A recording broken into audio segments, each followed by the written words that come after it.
Grüezi. Servus. Und hallo. Und bald Merhaba. Genau, weil wir fahren in die Türkei. Nehmen dich mit und zeigen dir das wunderschöne Land. Wir haben schon so viel Schönes gehört. Sind gespannt, wie die Einreise funktioniert. Von einer halben Stunde bis 3,5 Stunden haben wir schon alles gehört. Wir hoffen, wir kommen gut durch. Wenn dir das Video gefällt, dann lass ein Liebe da, lass ein Abo da, abonniere unseren Kanal, schreib einen Kommentar. Genau, und jetzt? Geht's los? Geht's los!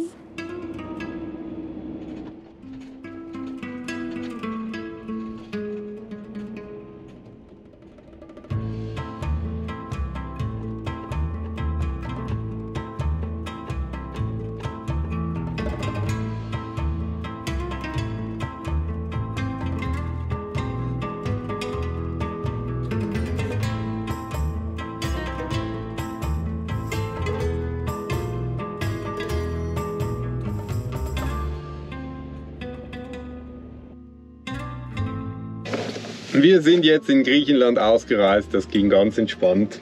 Und es gab sogar einen Duty-Free-Shop, habe ich mir Lukomi gekauft.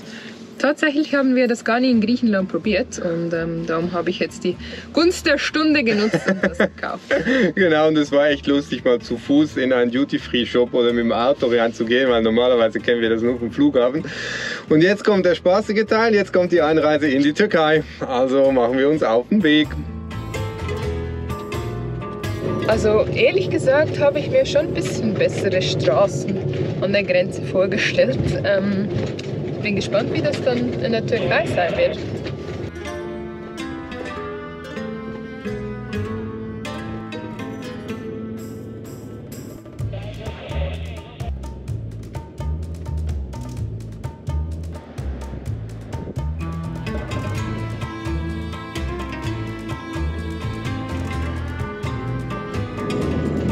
Bis jetzt sind wir ganz positiv überrascht von der Türkei. Die Straßen sind super, also vor allem hier die Autobahn hat kein einziges Schlagloch und sie ist sogar mautfrei.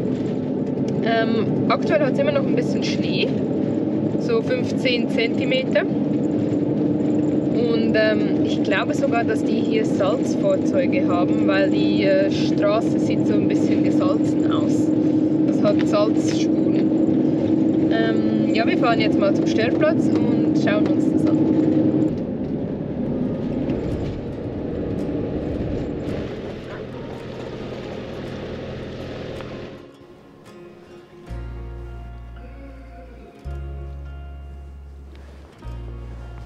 Die Türkei empfängt uns mit Sonnenschein. Das ist richtig schön. Und wir stehen da hinten auf so einer Landzunge und haben schon das erste Problem. Unser Starlink funktioniert nicht. Respektive, es zeigt immer an, was halt eine Landzunge ist, dass wir auf See sind. Und unser Abo geht ja nicht auf dem See, sondern ist nur an Land. Und können wir leider nicht ändern. Darum machen wir jetzt einen Spaziergang mit Ari.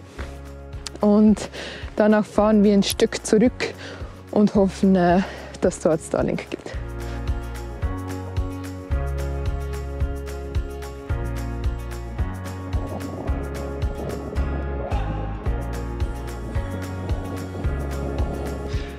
Unsere erste Nacht war perfekt. Und kalt. Und kalt, genau. Und das Geile ist, die Sonne geht hier mega spät auf. 8 Uhr war noch zapfenduster, aber jetzt sind wir schon bereit. Es ist viel zu kalt und windig geworden draußen, also fahren wir südwärts und wir haben was echt Cooles vor. Wir fahren heute auf den asiatischen Teil oder einen neuen Kontinent mit unserem eigenen Auto. Das haben wir echt noch nie geschafft.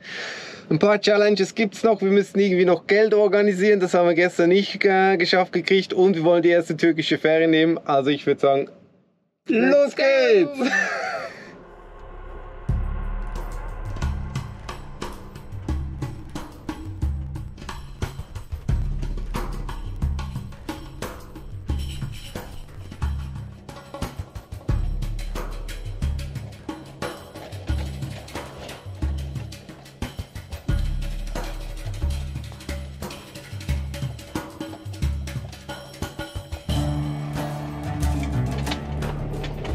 Kommt war die nächste Straße links. Wenn Straße eng ist, geradeaus weiter kommt, glaube ich, Kreis. Ja, ich würde vorschlagen, wir fahren zum Kreisverkehr vor. Alles klar. Dann immer geradeaus.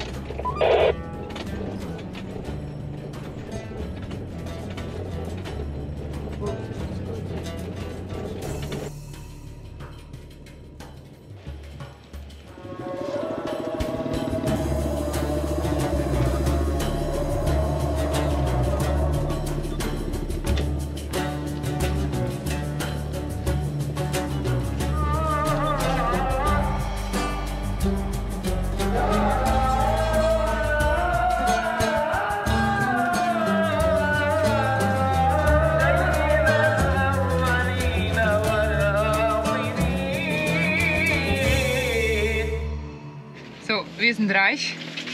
Wir haben Geld. 6.500 Lira sind das sind 200 Euro. Und die Gebühr war jetzt über 15 Euro, 15,50 Euro. Was schon ein bisschen extrem ist, aber das scheint hier normal zu sein, leider. Wir sind gerade dabei herauszufinden, wie man auf die Fähre kommt, beziehungsweise wo man das Ticket kaufen muss. Es ist ja alles irgendwie ein bisschen neu, wir sind leicht überfordert, aber irgendwie werden wir das gebacken kriegen. TomTom sagt auch links. Ich würde sagen, dann fahr du vor, Simon, weil du bist der Längste. Wo du rumkommst, kommen wir auch rum. Alles klar, dann müssen wir ein Stück zurücksetzen, dass ich da rauskomme. Kommen wir doch glatt. Wir sind auf der Fähre. Die Überfahrt soll 25 Minuten dauern. Wir haben jetzt 300 türkische Lira, das sind momentan gerade knapp 9 Euro. Es gibt noch eine Brücke, die ist aber ein bisschen teurer. Da soll offenbar ein Wohnmobil irgendwie 25 Euro kosten. Und jetzt sind wir mal gespannt, wie wir da auf den asiatischen Teil rüber schippern. Was hier krass ist, jeder will was verkaufen. Vorhin war eine Wasserverkäuferin da, ein Parfümverkäufer und jemand, der die Scheibe geputzt hat und dann auch noch Geld wollte und dann nicht zufrieden war mit dem Geld, das wir ihm gegeben haben. Sehr anstrengend. Aber ja, ist halt ein Businessmodell. Und was mich am meisten ärgert, er hat nicht mal die Scheibe sauber geputzt.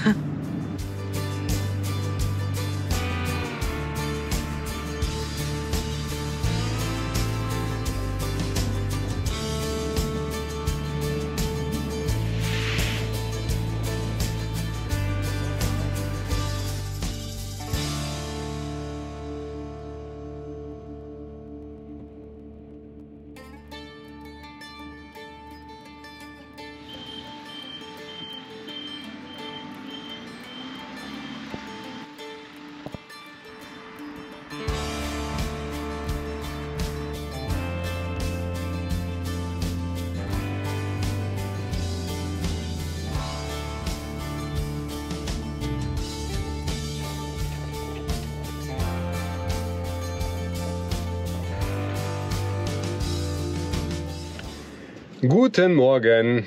Gestern war mal wieder einer dieser Tage, wo wir einfach keinen guten Stellplatz gefunden haben, weil dieser blöde Wind hat uns wieder eingeholt, obwohl wir so weit südlich gefahren sind und wir haben nichts gefunden, was nicht irgendwie einigermaßen windstill ist und haben uns jetzt hier in eine Ferienanlage zurückgezogen auf so einem riesengroßen Parkplatz. Machen wir normalerweise nicht, aber wir standen hier die Nacht windgeschützt und jetzt ist das Ziel, einfach wieder weiter südlich zu fahren. Türkei ist halt relativ groß, dass wir dann in der Region Izmir ankommen, weil das ist so die erste wirklich spannende Region, die wir ein bisschen erkunden wollen. Also bedeutet es heute nochmal Autofahren, Autofahren, Autofahren und dann eröffnet sich uns hoffentlich die wunderschönen Seiten der Türkei. Heute war es mal wieder sehr anstrengend. Wir sind nach Izmir gefahren, auf der Suche nach einer SIM-Karte, weil unser Starlink immer noch nicht so ganz funktioniert. Und haben dabei festgestellt, dass das doch nicht so einfach ist.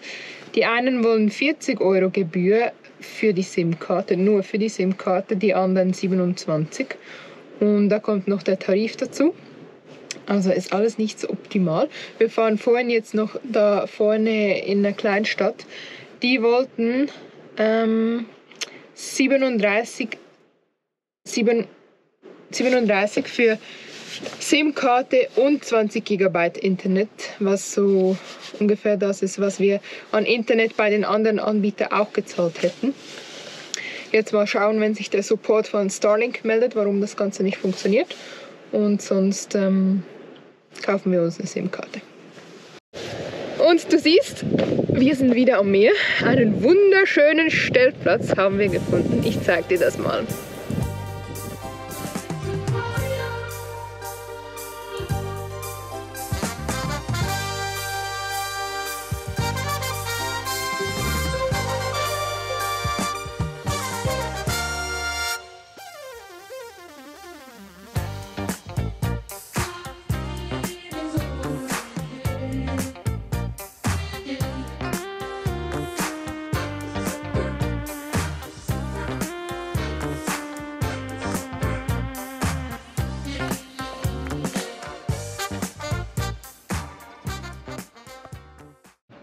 Aber da kam die Polizei und wir hatten die lustigste Viertelstunde, seit wir hier in der Türkei sind. Die waren so lieb und haben uns ganz viele Tipps und Tricks hier für die Türkei mitgegeben. Unter anderem habe ich die Polizei gefragt, wie man hier die Autobahnmaut zahlen muss. Dann hat er gesagt, entspann dich, fahr einfach durch und wenn du das Land verlässt, dann musst du die Autobahnmaut bezahlen. Also völlig easy. Und wir haben noch gelernt, dass man sehr viel Raki trinken muss und die Polizisten meinten, sie würden morgen Abend wieder kommen, dann sollen wir zusammen Raki trinken. Wir sind mal gespannt. So, wir sind hier in Alakati. Das ist ein ziemlich charmantes Städtchen mit schönen Häusern und die werden wir jetzt mal anschauen. Genau, und eigentlich wollten wir ja Çeşme anschauen, aber das Wetter soll wieder umschlagen und das ist auf der anderen Seite, da gewittert es schon. Also haben wir einfach eine andere Stadt genommen. Alakati ist dafür bekannt für seine vielen Windmühlen. Das liegt daran, dass sie ganz früher ein wichtiger Ort war für die Getreideproduktion und dass eben diese Mühlen Getreide produziert haben. Heute ist es nicht mehr so, sondern diese Windmühlen wurden restauriert und zum Anschauen gemacht.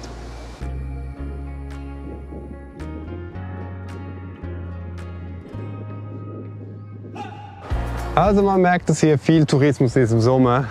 Jetzt im Winter ist natürlich nichts los, aber das Städtchen hat im Sommer bestimmt seinen Charme, wenn man da durch die Gassen schlendern kann.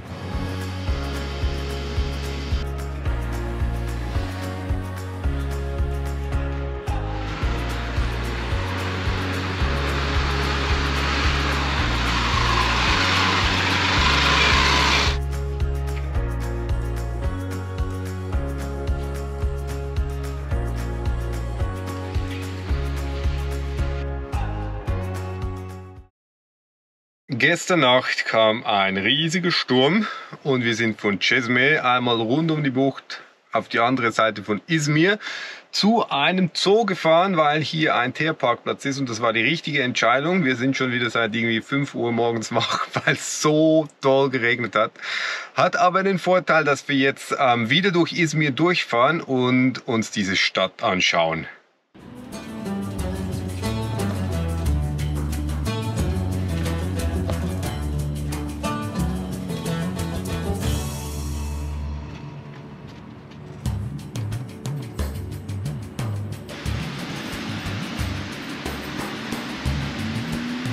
Wir sind jetzt hier in Izmir, haben den Van sicher am Hafen parkiert, das ist ein bewachter Parkplatz und schauen jetzt Izmir an.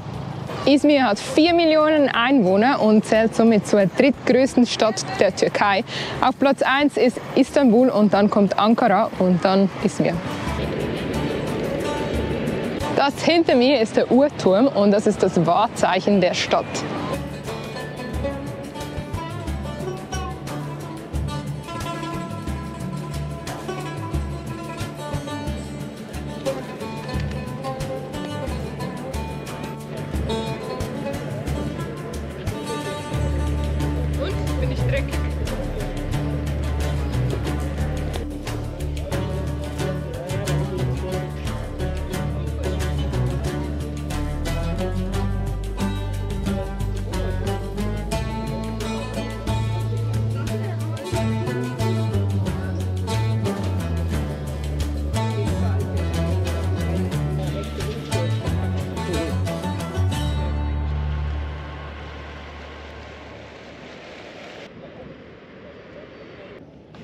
Wir sind wieder zurück im Van, die Sonne knallt voll rein, es ist schon wieder 17 Grad. Und es überfordert uns nach wie vor ein bisschen, diese Türkei. Ja. Fahren wir wieder in die Natur.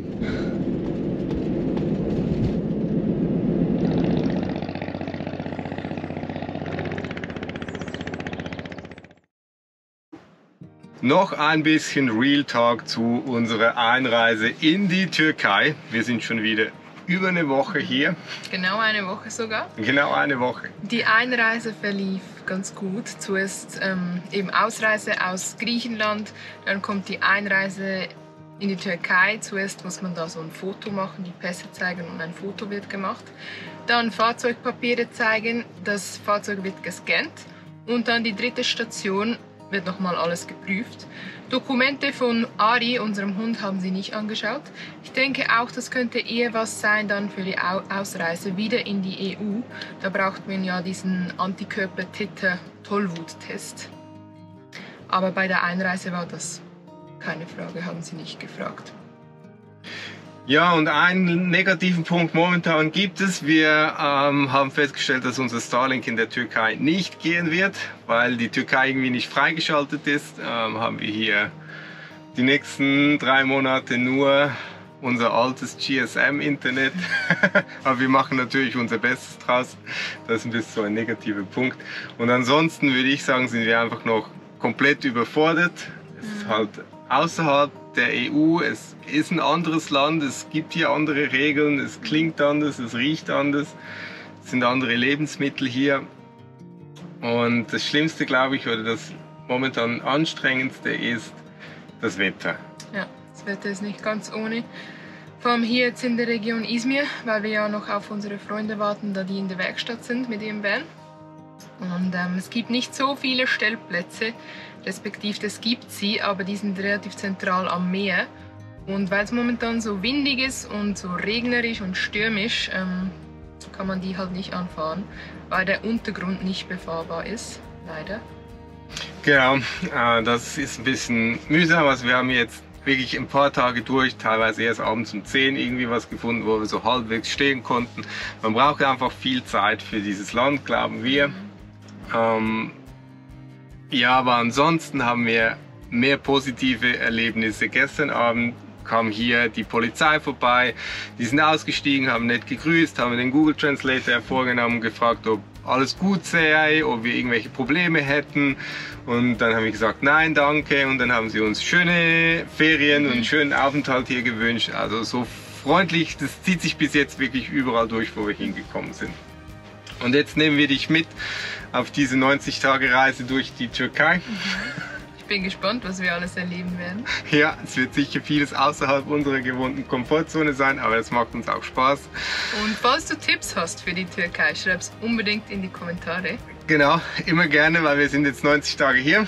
Also, wenn dir dieses Video gefallen hat, dann lass Liebe da. Genau, ganz viel Liebe da lassen. Abonniere unseren Kanal, like das Video. Wenn du eine Frage hast, schreib es unten in die Kommentare. Oder schreib einfach so einen Kommentar, das freut uns immer. Genau. Und dann nehmen wir dich mit. Sei gespannt, wir sind's auch. Bis zum nächsten Video. Tschüss.